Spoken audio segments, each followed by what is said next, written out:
Esta é a história da batalha para construir uma ferrovia através de um dos ambientes mais extremos da Terra. É para assentar mais de 1000 quilômetros de trilho em uma região deserta. Abrir 7 túneis através de ladeiras acidentadas e erguer 675 pontes sobre vales e rios. Tudo isso em uma altitude onde simplesmente é quase impossível se respirar. Este é um lugar difícil para se trabalhar. Dores de cabeça, falta de ar, ventos gelados. 140 mil operários e 2 mil médicos lutaram durante 5 anos para vencer este ambiente hostil e completar a ferrovia Jinhai-Tibet, a mais alta e mais extrema ferrovia do mundo.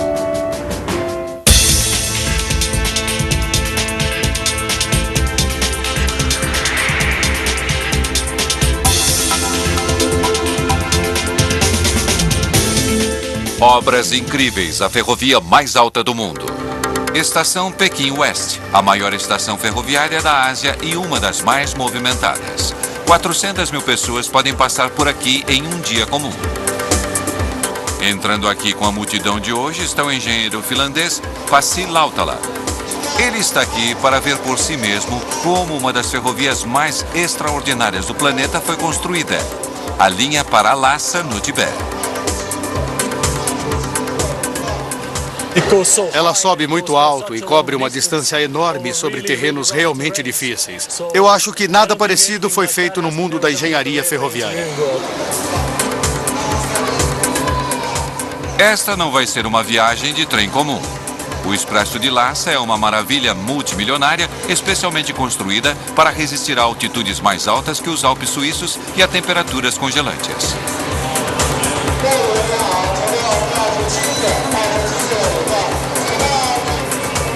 Para Pasi, que é obcecado por trens, esta é uma viagem com a qual ele sonhou durante anos.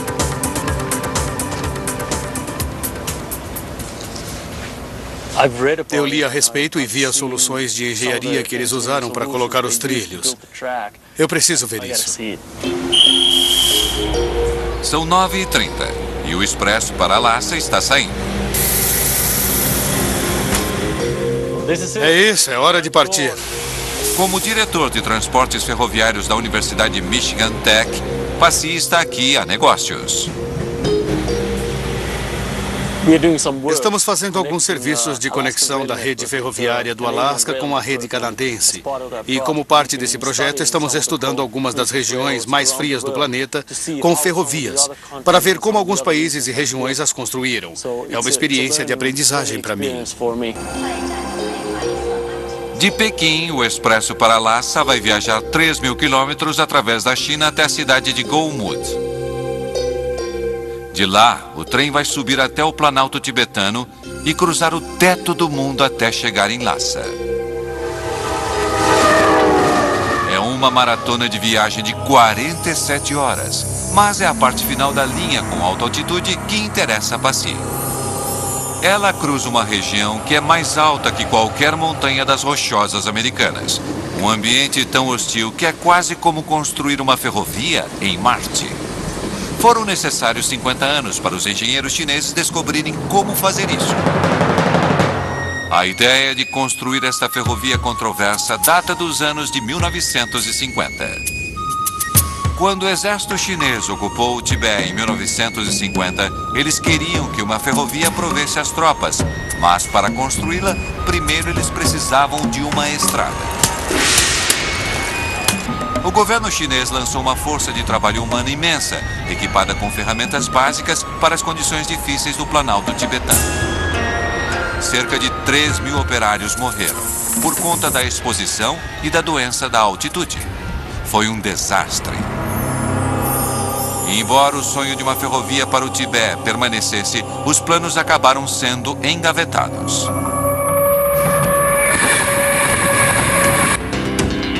Atualmente, o Expresso para Lhasa avança através da China Oriental Industrial a mais de 110 km por hora. É o orgulho das ferrovias chinesas e só os melhores funcionários vão trabalhar nele. Os 13 vagões de passageiros do Expresso para Lhasa estão divididos em 3 tipos. 2 são chamados de dormitório superior, que são os equivalentes chineses à primeira classe. Esta é uma maneira bastante luxuosa de se viajar. Este compartimento é chamado de dormitório superior. Nele existem 4 leitos para 4 pessoas e nós até temos um sistema de entretenimento que inclui TV chinesa ou filmes. Mas não é assim tão luxuoso para todo mundo no trem. 7 vagões oferecem acomodações dormitório básico, um pouco mais do que um aglomerado de 6 pessoas em um quarto. E 4 vagões são equipados apenas com poltronas.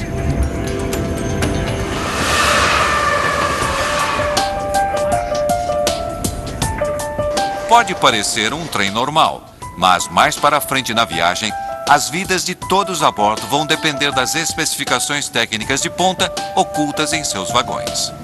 Eles foram construídos para resistir a condições do Planalto do Tibete. Quando a gente dá uma olhada nestes trens, eles parecem ser trens chineses comuns. Não há nada de extraordinário a não ser isto aqui. É um gerador de oxigênio, de onde a gente recebe oxigênio extra nas altas altitudes que o trem atinge. Cada vagão está equipado com uma unidade de geração de oxigênio que entra em operação em altas altitudes. É um pequeno presságio do que está por vir.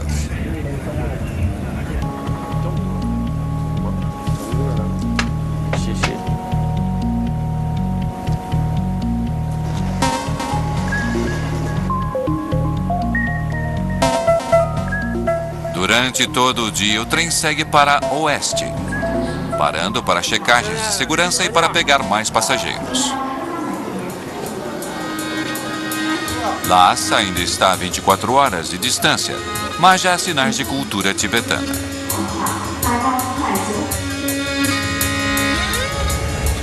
Conforme os novos passageiros se ajeitam para passar a noite, o trem já está subindo.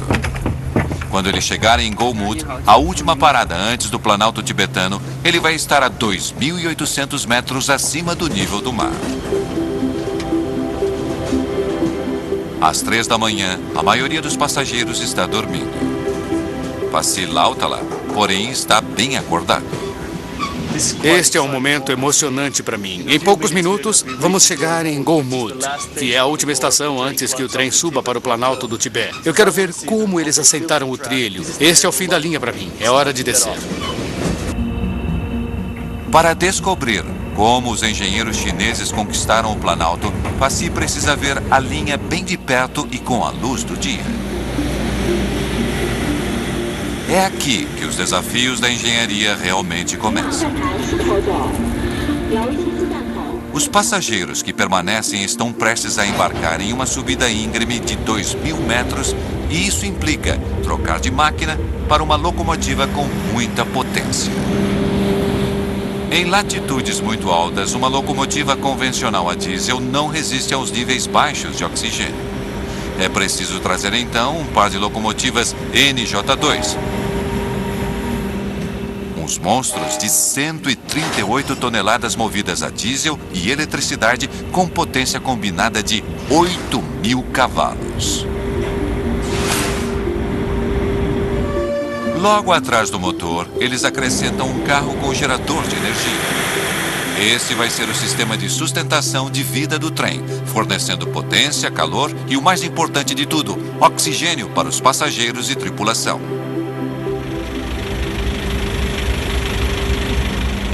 O trem está prestes a embarcar em uma viagem extrema, que só é possível graças à engenharia radical e uma decisão política controversa. Em 1984, o sistema ferroviário chinês tinha alcançado Golmud, mas aqui ele parou. Nos 16 anos seguintes, os problemas característicos da construção de uma ferrovia em alta altitude seguraram o prosseguimento até Lhasa. Então, em 1999, o governo chinês anunciou que gostaria de estender sua rede de vias férreas para as regiões pobres e subdesenvolvidas do oeste da China e ao Tibete. Eles afirmavam que a ferrovia traria prosperidade à província e elevaria seu padrão de vida. Os críticos afirmavam que a linha pretendia apertar o controle político sobre o Tibete e que facilitaria a mudança de grandes números de chineses Han para cá, devastando a cultura dos tibetanos locais. Qualquer que seja a verdade, os engenheiros chineses tinham um serviço duro para realizar, baseado nestes planos audaciosos. 50 quilômetros de Golmud. E Pasi Lautala começa sua missão para descobrir como os engenheiros chineses resolveram o primeiro desafio deste terreno extremo. Para alcançar o Planalto, eles primeiro tiveram de cruzar os picos formidáveis das montanhas Kunlun. A velha estrada tibetana corre próxima à ferrovia, dando a Pasi a chance de dirigir beirando o trilho. Quando a gente vê as montanhas Kunlun com seus cumes cobertos de neve, não é mais surpreendente que tenham levado 50 anos para construir esta linha de trem aqui. Carros e caminhões conseguem fazer subidas íngremes, mas trens pesados precisam de uma subida gradual lenta, o que os engenheiros chamam de gradiente constante. Eles escolheram esta rota porque ela segue entre os topos das montanhas. Eles estão seguindo o meio do vale, e esse é o jeito mais fácil para manter o gradiente sem dificuldades. Mas subir direto o vale está fora de questão. O gradiente é muito íngreme. A ferrovia precisa então subir em zigue-zague, cruzando de vez em quando com literalmente dezenas de pontes.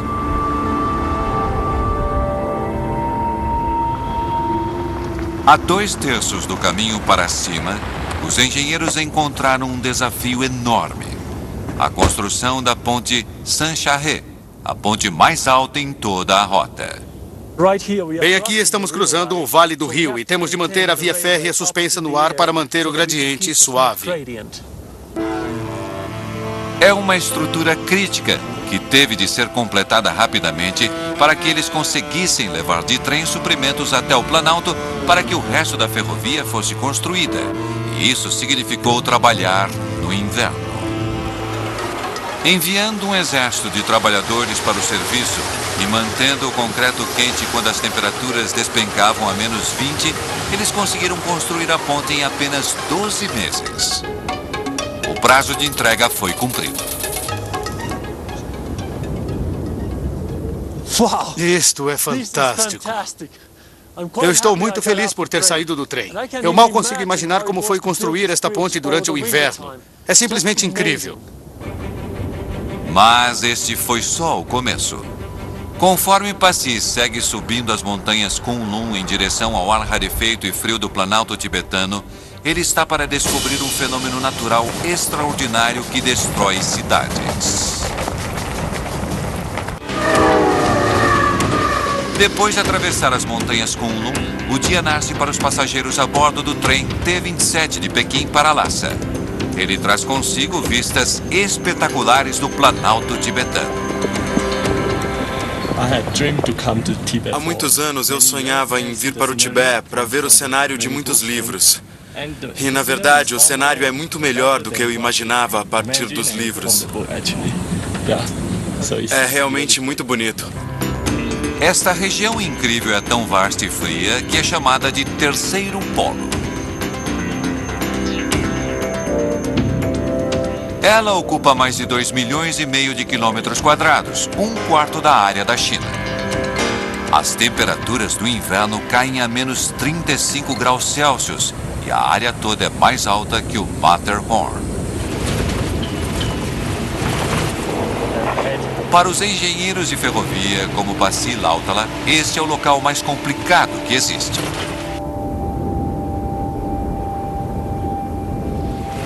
Se me pedissem para construir uma ferrovia sobre estas montanhas, provavelmente eu fugiria. Não daria para achar mais desafios fazendo uma coisa dessas.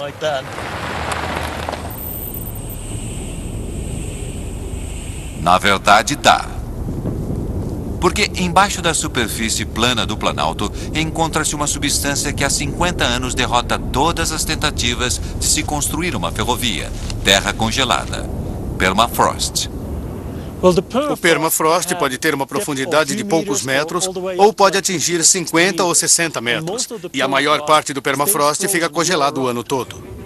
O problema não é o permafrost permanente bem fundo no solo, mas a camada de solo úmido acima dele. A camada ativa, que congela no inverno e derrete no verão.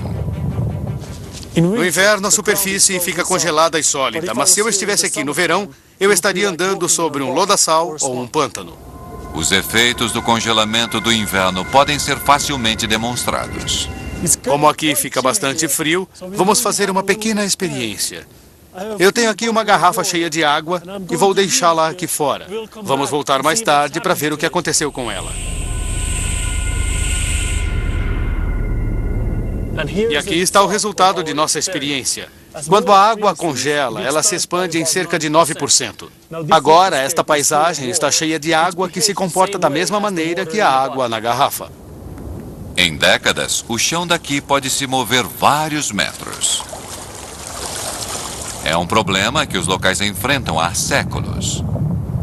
Conforme Passy descobrem sua primeira parada no Planalto, na pequena cidade de Vudaulian, os habitantes locais enfrentam esse probleminha com suas fundações. Muitos prédios desta cidade mostram o estrago provocado pelo permafrost. Quando o solo se move por causa do congelamento e descongelamento, quase nada consegue detê-lo. Enquanto o solo sobe e desce, ele vai destruindo a cidade.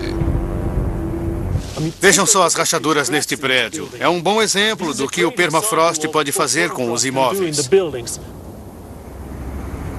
Complicado para as construções. O movimento do permafrost torna impossível a construção da ferrovia, do mesmo jeito que os construtores desta linha no Alasca e destas linhas no Canadá descobriram da pior maneira. Esperava-se que os engenheiros chineses resolvessem o insolúvel de alguma forma. Este problema de tirar o sono chegou então à mesa do cientista de regiões frias Guo Dongcheng, que rapidamente excluiu a solução óbvia e convencional.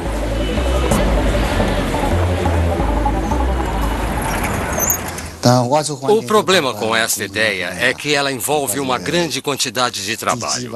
A gente tem que escavar todo o solo da fundação, remover o gelo e finalmente encher de pedras. Mais da metade da rota planejada no Planalto tibetano atravessava o permafrost, 632 quilômetros no total. Construir fundações profundas no permafrost em tamanha escala seria trabalhoso e custoso demais, até para os chineses. De repente surgiu uma revelação. A solução estava na cara de Cheng, bem aqui no Planalto. Os habitantes locais tinham descoberto que o maior problema para suas casas era que o calor de dentro derretia o solo embaixo, provocando desmoronamentos. Sua solução foi construir suas casas sobre estacas ou colocar canos entre a construção e o chão, permitindo que o ar flua por ali. Cheng percebeu que isso mantinha o chão debaixo das casas congelado. Foi uma descoberta singular. Se ele conseguisse manter o solo embaixo da ferrovia congelado, ela não desmoronaria. Acho que a questão mais importante em relação à ferrovia é a ideia de que, ao invés de manter a temperatura, nós precisávamos reduzir a temperatura. Isso é essencial. Para experimentar essa ideia, na década de 1970, a equipe de Cheng construiu uma estação de pesquisa no Planalto de Beilui. Eles construíram um trecho deste aterro para a ferrovia e começaram a experimentar.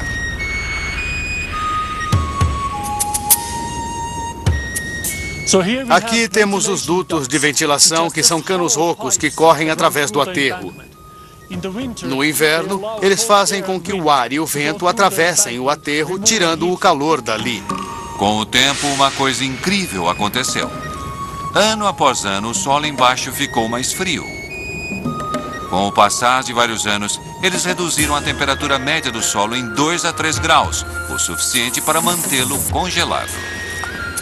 Mas para construir uma linha férrea inteira de 600 quilômetros de comprimento, com tubos de concreto correndo através dela, ainda sairia muito caro. A ideia barata de Cheng não era barata o bastante. Mas ele não desistiu. Depois de anos estudando o Planalto, ele notou que algo estranho estava acontecendo debaixo de montes de pequenas pedras. Os relatórios mostravam que a temperatura embaixo das pedras era mais baixa que em outras áreas. Será que isto indicava um caminho para uma solução ainda mais barata que os canos? Um relatório vindo de uma parte remota do Cazaquistão confirmou suas suspeitas. Arqueólogos tinham descoberto túmulos antigos feitos com montes de pequenas pedras. Eles notaram que o solo longe das sepulturas era macio e lamacento, mas embaixo de cada sepultura ele estava congelado e tinha se mantido congelado durante milhares de anos, preservando os artefatos lá embaixo. De alguma maneira, aquelas pedras estavam refrescando o chão.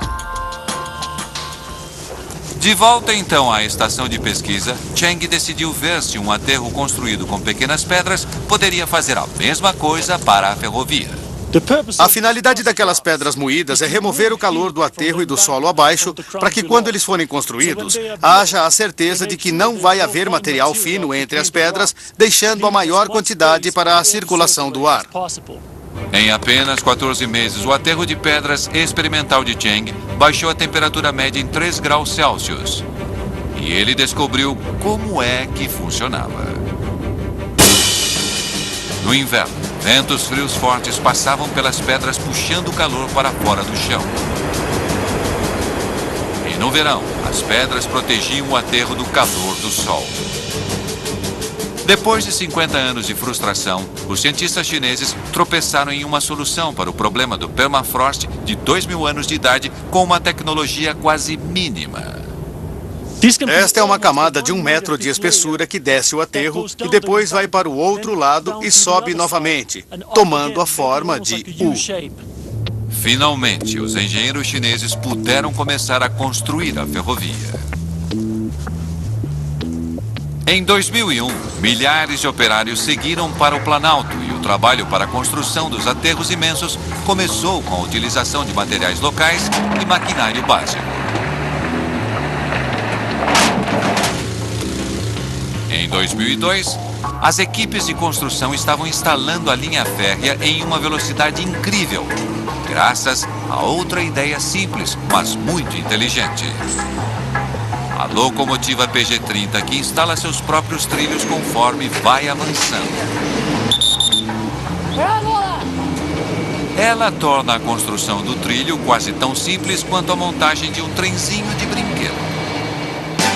Em meados de 2003, os trabalhadores tinham construído mais de 250 quilômetros de trilho de Go-Mud até o Planalto tibetano e estavam fazendo bom progresso em direção a Lhasa. Mas a batalha contra o permafrost estava longe de terminar. Como em algumas áreas o permafrost é muito quente, as pedras sozinhas não conseguiam resolver o problema. Nesses casos, eles se voltavam a soluções alternativas. Em alguns setores da rota, as temperaturas do verão eram um pouco quentes demais. Os aterros precisavam então de uma pequena ajuda extra para manter o chão congelado.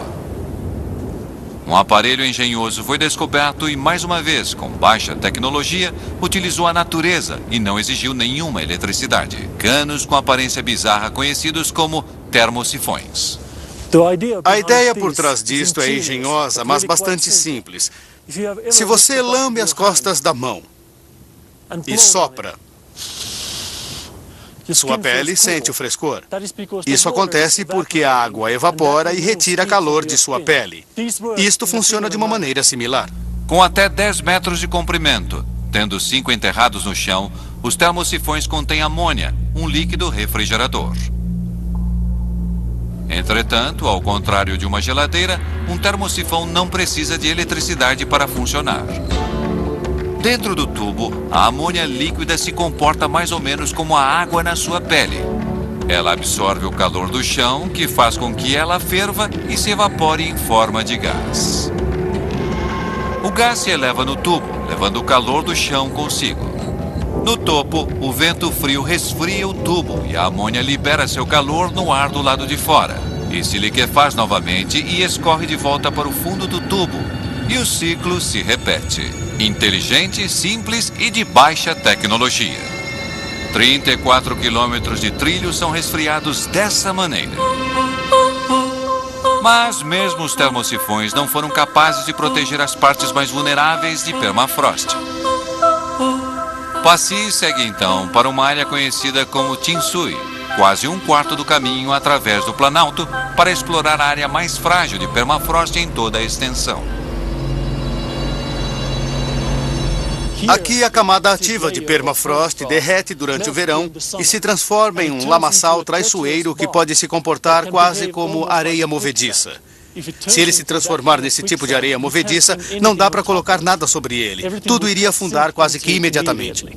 O chão aqui fica quente demais no verão, até mesmo para os termosifões esfriarem. Se os engenheiros não conseguissem encontrar uma maneira de cruzar este pântano movediço, não haveria ferrovia.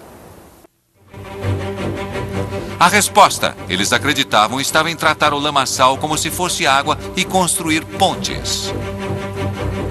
Ao longo do trajeto, equipes e trabalhadores abriram milhares de buracos fundos no permafrost. Escavando através da camada ativa e descendo através do gelo mais embaixo, que fica congelado o ano todo, eles conseguiram construir sobre fundações sólidas. Pelo menos essa era a teoria. Agora eles estavam diante de um novo pesadelo e novamente era sobre a temperatura. O concreto derramado no chão para fazer os pilares das pontes poderia destruir as mesmas fundações sobre as quais eles estavam construindo. Quando misturamos o concreto, ele sofre uma reação química. Enquanto ele se solidifica, libera calor. Nesta experiência, a temperatura da mistura vai subindo constantemente. Quando todo o seu trabalho está visando a manutenção do permafrost congelado, calor é a última coisa que você quer. A temperatura aqui está 13 graus. Isso seria suficiente para derreter o gelo ao redor da estrutura e torná-la instável. Então, como os engenheiros chineses lidaram com este problema? Colocando a Mãe Natureza para trabalhar para eles. Eles construíram no ápice do inverno, quando as temperaturas ambientes caem abaixo de zero. E esfriaram o concreto a 5 graus, despejando-o o mais depressa possível antes que endurecesse. Contando com milhares de operários, eles construíram quase 3.000 pilares de ponte em apenas 7 meses. Foi uma façanha impressionante que se resumiu em uma das características icônicas da linha, a espetacular ponte Tinsui, com 11,7 quilômetros de extensão, a ponte sobre permafrost mais longa do mundo. O problema com o permafrost estava finalmente resolvido. No total, mais de 160 quilômetros da ferrovia Qinghai-Tibet está construído sobre pontes como esta, 1/7 de todo o percurso. Mas o permafrost não foi o único grande desafio natural do Planalto. O terreno é tão alto que existe a falta de um ingrediente básico para a sobrevivência. Aqui em cima, nós lutamos para nos mantermos vivos.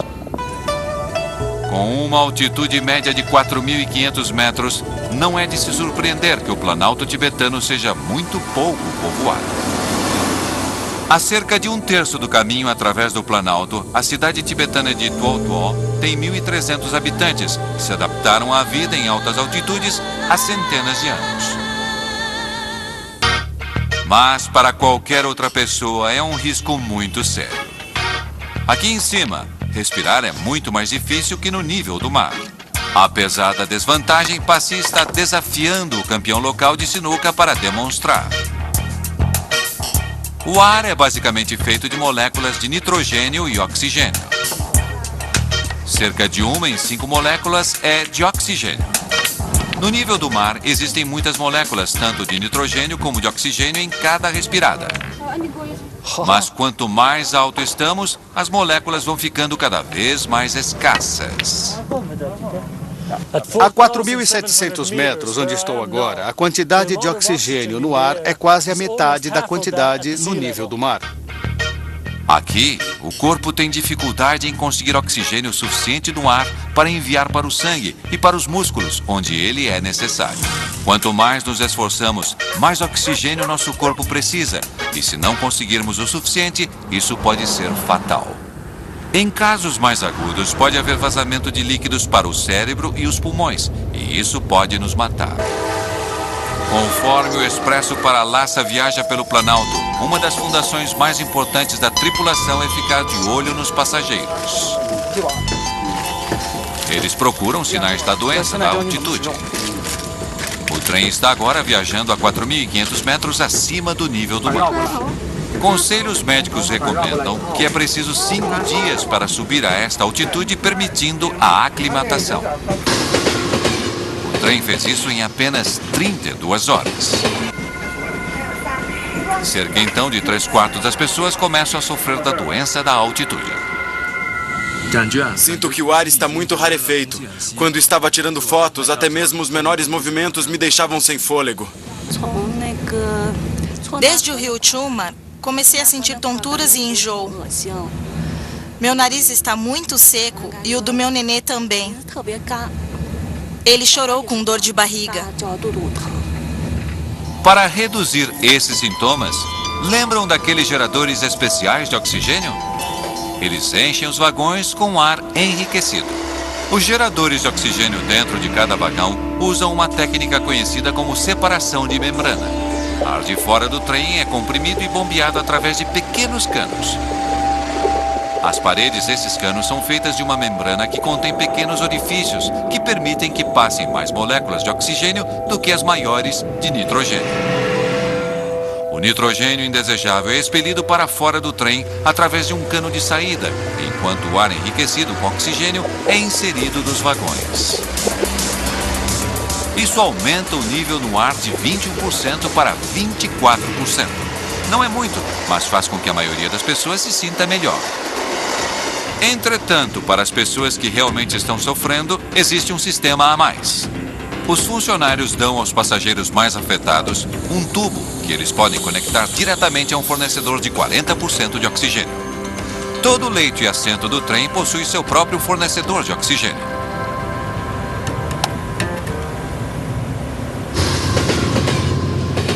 O trem não é pressurizado como a cabine de um avião, mas as portas são vedadas para manter a atmosfera rica em oxigênio dentro e existe uma leve pressão positiva para que o ar de fora não vaze para dentro.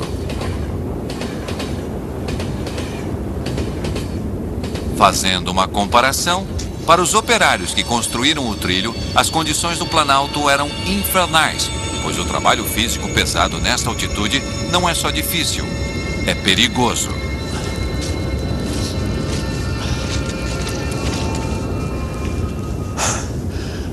Eu me sinto muito fragilizado aqui no Planalto. Estou com um pouco de dor de cabeça. E embora esteja andando em velocidade abaixo do normal, estou completamente sem fôlego. Muitos dos 3.000 trabalhadores que morreram na construção da primeira estrada para o Tibete nos anos de 1950 morreram de doença da altitude. E os engenheiros da ferrovia foram sábios ao não repetirem o desastre, mas eles precisaram construir estruturas extremas em altitudes extremas, inclusive uma em particular. Eu precisava ver isto. Este é o túnel de ferrovia mais alto do mundo. A 4.905 metros acima do nível do mar, os chineses o chamam de túnel Fanguanshan, a porta mais próxima do céu. Eu não consigo nem imaginar o que as pessoas que o construíram passaram. Estamos a 4.905 metros e como não há muito oxigênio, eles devem ter tido uma dor de cabeça literal para construí-lo. A construção deste túnel exigiu que centenas de trabalhadores vivessem e trabalhassem nesta altitude extrema.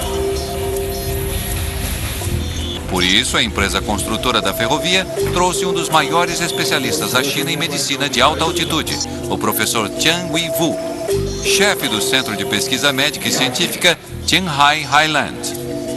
Pressão estável.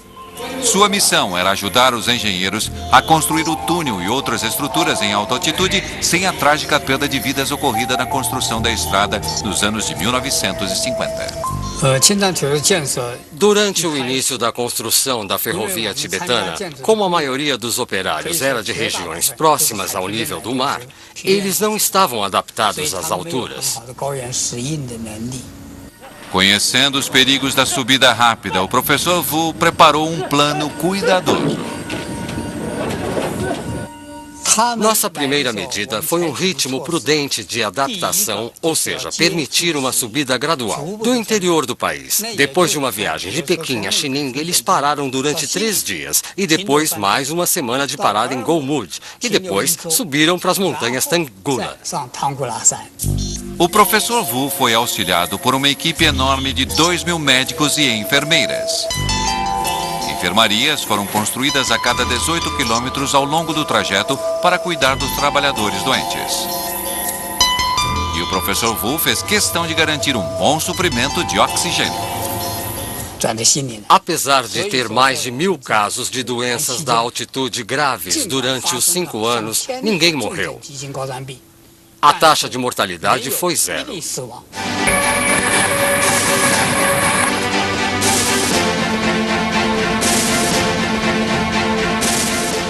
Graças ao fornecimento de oxigênio a bordo do trem, a tripulação e os passageiros no expresso para Lhasa viajam em relativa segurança. Mas ao atravessarem o Planalto, suas vidas dependem de outro sistema de segurança crucial. Para economizar dinheiro, a linha foi construída como trilho único, mas isso apresenta um perigo constante. Se 2 trens viajando em direções opostas forem acidentalmente enviados para a mesma linha, pode haver uma colisão frontal. Não há sinais para controlar os trens. Ao invés disso, ao longo do trilho, a cada 15 quilômetros mais ou menos, há uma antena de telefonia móvel que transmite informação entre o trem e o centro de controle a 2.300 quilômetros de distância. Ao longo do trajeto, existem alças de desvio, trechos curtos de trilho duplo por onde os trens podem cruzar um com o outro. Depois de 39 horas de viagem, o expresso de Lhasa está se aproximando de um destes pontos de passagem, Tanggula, a estação ferroviária mais alta do mundo. É um lugar fantasmagórico. A estação é simplesmente um ponto de passagem para os trens. É o começo da tarde e o trem ainda está a 500 quilômetros de Lhasa. Dentro dele, os passageiros estão protegidos do ambiente extremo do lado de fora. Mas enquanto o trem protege os passageiros do meio ambiente, ele também precisa fazer o inverso. Ele precisa proteger o frágil ecossistema desta antiga paisagem da poluição humana. O Planalto tibetano abrange a reserva natural de Kekechili e Shanjingguan, a segunda maior reserva natural do mundo. Ela é maior do que a Inglaterra e o país de Gales juntos.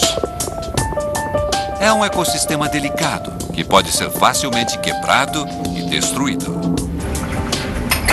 Na maioria dos trens ao redor do mundo, o esgoto e a água a ser descartada são jogados direto no trilho.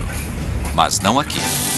O calor de toda essa água aqueceria o permafrost e o destruiria, o que aconteceria também às fundações sobre as quais os trens passam. Os chineses se tornaram então verdes. Ao invés de despejar a água usada no trilho, o expresso para Lhasa a acumula em tanques coletores embaixo de cada vagão. Cada um deles tem capacidade para 500 litros, o suficiente para 250 descargas de sanitário.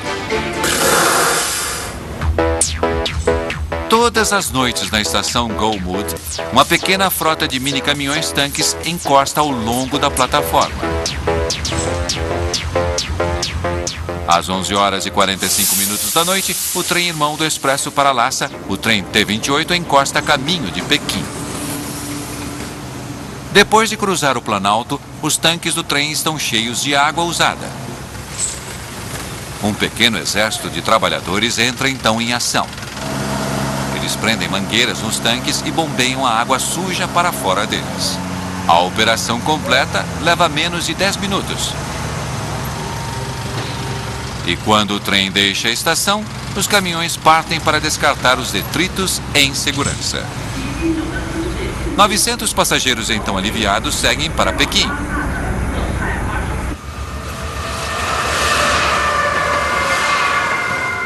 Passy está impressionado com o empenho para a preservação deste ecossistema frágil. Mas em sua viagem através do Planalto, ele descobriu que nem tudo está totalmente seguro na ferrovia. A linha propriamente dita está ameaçada. Apesar de todo o empenho em manter o solo embaixo da linha congelado, a ferrovia Qinghai-Tibete está sendo atacada por um inimigo inesperado.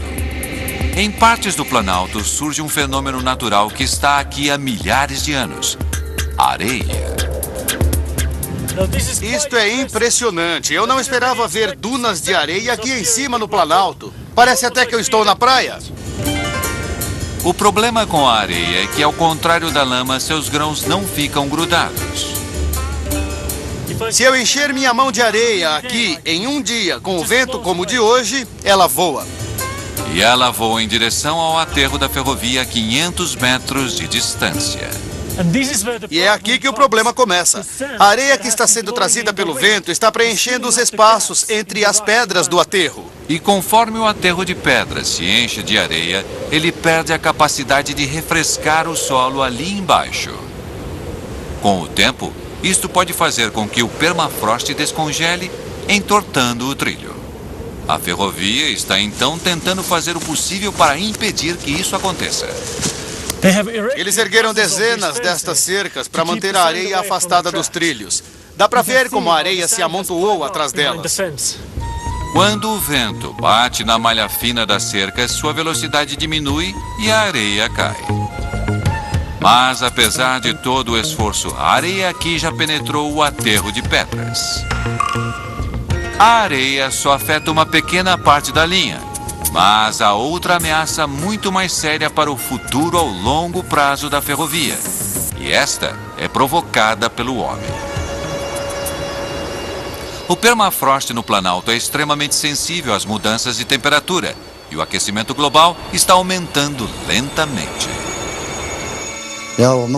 Nosso país fez pesquisas neste campo que nos forneceu dados especulando que a temperatura de Qinghai, Planalto tibetano, vai subir entre 2,2 a 2,6 graus Celsius nos próximos 50 anos. A ferrovia está projetada para aguentar um aumento de graus médio de temperatura. Mas outros fatores podem fazer a temperatura subir muito mais que isso. Em todo o continente e principalmente no país vizinho, a Índia, o carvão é muito usado em fornos e fornalhas que produzem fumaça contendo partículas escuras de fuligem. Grande parte dessa fuligem cai sobre a neve que cobre o Planalto tibetano no inverno. As partículas negras fazem com que a neve suja absorva mais calor do sol do que as limpas. Na primavera, a neve derrete mais cedo que antes, colaborando com o aquecimento do Planalto. Apesar de todas as medidas para manter o leito da ferrovia congelado, se a temperatura subir mais de 3 graus, a ferrovia pode ter problemas. O expresso para Lhasa passa pela incrível ponte com 3 vãos sobre o sagrado rio Kaishu. Para a tripulação do trem, é um sinal de boas-vindas. Depois de 47 horas, eles se aproximam do final da viagem. E cá estamos, a nova e enorme estação Lhasa. Com um custo de 35 milhões de dólares, ela é um símbolo da determinação chinesa que mostra que a ferrovia veio para ficar. Com esta linha, os engenheiros chineses provaram que estão entre os melhores do mundo e já assentaram as fundações para um programa de expansão que o mundo jamais viu. Nos próximos 5 anos, a China vai gastar aproximadamente 300 bilhões de dólares construindo mais de 30 mil quilômetros de novas linhas férreas. Para Pasi Lautala, sua estada no Planalto está terminando. Ter vindo até aqui foi uma experiência incrível. Eu já tinha muito respeito pelas pessoas que construíram a ferrovia, mas só agora eu realmente percebo os desafios que eles enfrentaram. Este é um lugar difícil de se trabalhar. Dores de cabeça, falta de ar, ventos gelados. Eles conseguiram construir a ferrovia sob um ponto de vista da engenharia muito impressionante. A ferrovia Qinghai-Tibete é realmente uma façanha monumental da engenharia. Um esforço imenso de trabalho humano e engenharia inteligente de baixa tecnologia que mostra um caminho certeiro para as novas linhas férreas no mundo inteiro. Talvez o início de uma nova era dourada das ferrovias. Versão Marshmallow São Paulo.